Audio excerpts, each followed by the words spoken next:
What happened at Covenant School was a tragedy beyond comprehension. We are bewildered. We are in shock and confusion. So many young people are confused about the value of life, and I think that's what it boils down to. I think life is not valued in so many ways.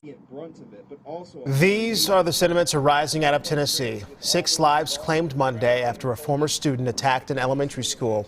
And with an outburst of violence and sudden loss comes questions, especially from our youngest. Lots of questions. So today we are learning more about how to talk to our kids about tragedies like this and how to make sure that kids know that they can feel safe in their schools. So our Shayla Reaves joining us this morning with an expert on this subject. Shayla, good morning.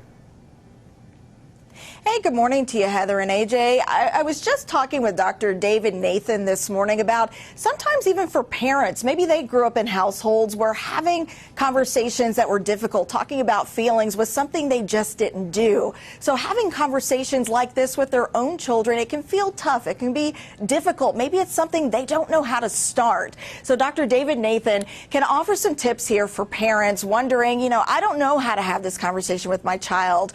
I haven't had these kinds of conversations before. My parents didn't have them with me. Where do I begin? What do you say to that parent watching? Sure. Well, I think these are fantastic questions. There's a lot of research on this. We know so much more now about what good ways are for parents to talk to their kids and why it's important for parents to talk to their kids. First of all, one of the things we know about both children and teenagers, they don't really understand the world nearly as well as adults do. They don't have the experience. They don't have the time in. They might be scared about something. They feel kind of icky about something. Parents talking to their children and their teenagers helps them understand, helps them create a structure that really helps them feel more comfortable, helps them feel more understood, and helps them feel like the world's more predictable to them. And that is so incredibly helpful. It is fantastic for parents to talk to their kids about these things. And kids don't understand it. Parents sometimes may worry, like, I don't know how to break this down for my elementary school child. I don't know how to break it down for my middle schooler. Where do I begin? Where do you start? Sure. Well, I think there's 3 things that parents need to do. The first is just start the conversation. Just say, hey, how are you doing? This came up. What are you thinking? What are you feeling? Whatever works, whatever is kind of part of the natural dialogue, the natural way that parents would talk to their children, and see how their kid responds. They may not have a whole lot to say. Their child or their teenager might have a lot of things to say. They might have a lot of questions. So that first step is starting the conversation and just listening, seeing what their child has to say. And then the next part would be number 2, would be to validate it. Say, either if they don't say anything, say, this stuff is scary. Help them understand, hey, this negative kind of state I'm in, that's fear. That helps me understand what's going on here. This isn't some unknowable, ununderstandable state of being. This isn't just this awful thing I'm always going to feel. My parents are saying this is fear. This is worry. That having those words helps us kind of create some structure around it and helps it from kind of like growing and growing and growing. And then the next part, the third part, would say there are people around you who are going to keep you safe. There are parents, there are teachers, there's teachers' aides, there's other people in the community, other people in the school who are going to help keep you safe if anything dangerous ever happened. So they know it's not just them versus the big scary world and they're just this teeny vulnerable person. They know that there's a whole bunch of people who are going to be kind of walls of protection around them. And that helps also give them structure and understanding of how the world works so they feel less vulnerable and less afraid.